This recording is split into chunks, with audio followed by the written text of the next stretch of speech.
close mic hiss of cooling bronze, a soft hammer strike that clicks and holds, and then a temple learns to speak by the bell's first breath. Listen, the metal remembers. Welcome, I'm Samnang Bradley. Today we step into the ovens and yards where Cambodia's voice is shaped. The Bellcasters, the gong makers, and the tuners who listen until metal tells them what it will be. And I'm Sovan Linda. We'll move from molten bronze to the crystalline strike that calls the faithful, marks festivals, and anchors daily life at the temple. Along the way, family stories, tuning rituals, and a reminder that some technical details we will not publish. Context first. Bronze working in Khmer material culture runs deep. Bells and gongs are not just instruments, they are timekeepers and storytellers.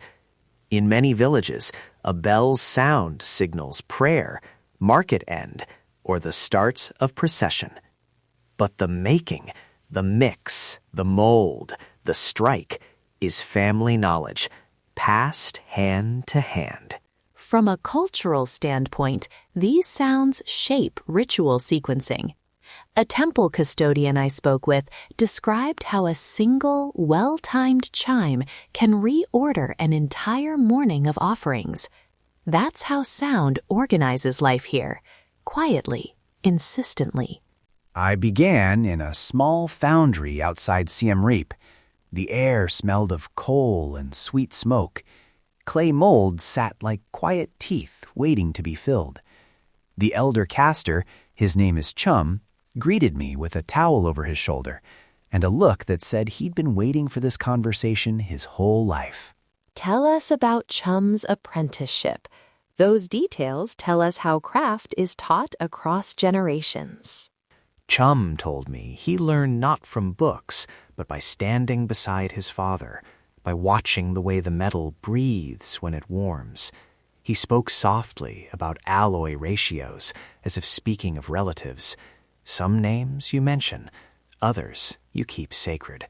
He said, "My father taught me the rhythm of heat, when to cover, when to lift, but some timings belong only to family." I can still hear the low, satisfied hum he makes when a bell comes out true.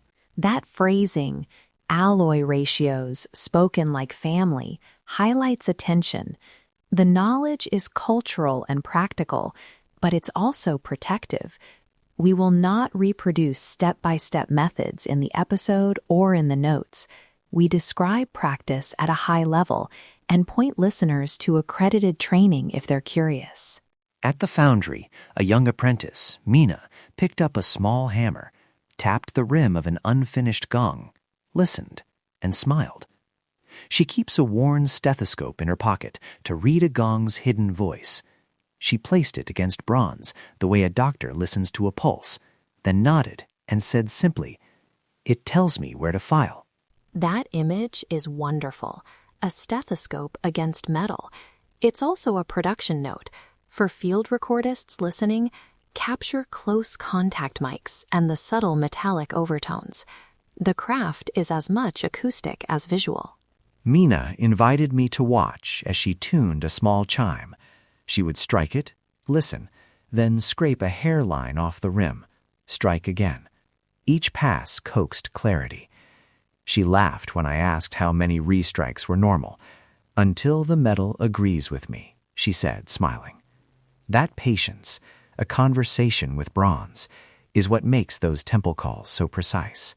We also spoke with a temple custodian, Brother Vanak, who showed how bells and gongs structure ritual time. He explained that certain strikes mark the offering, others the procession, and a misplaced chime can confuse the sequence. For them, sound is liturgy as much as music. He sat cross-legged in the shade of the sala and tapped a small bell. "This one calls the early alms," he said. "That one, with the long echo, marks the evening chant."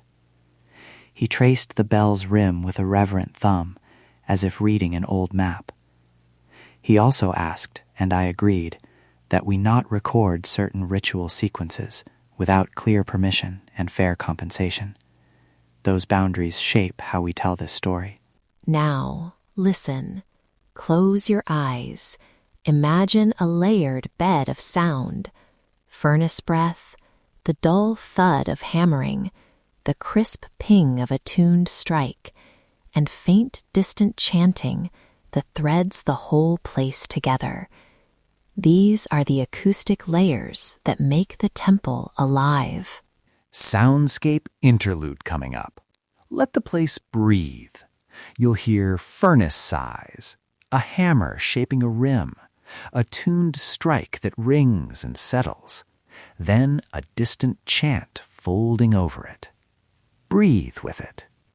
Coming back from that soundscape, we asked a conservator about ethical sourcing and conservation.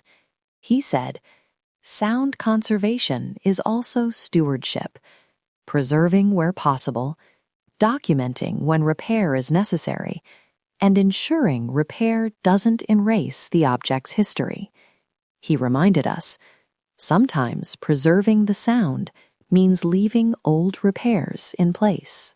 That line stuck with me. Leaving old repairs in place as part of the object's memory.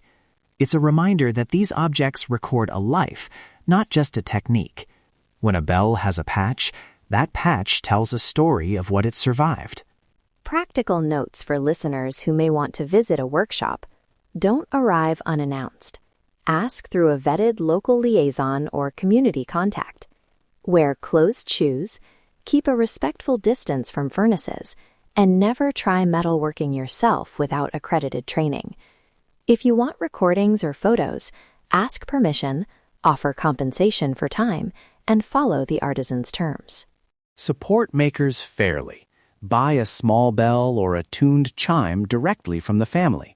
Pay a fair price and give credit in any share you make. If you're a researcher, secure release forms and offer copies of your work back to the artisan. Small gestures matter in sustaining craft. Before we close, an ethical reminder. We have left out precise alloy recipes and step-by-step casting instructions on purpose.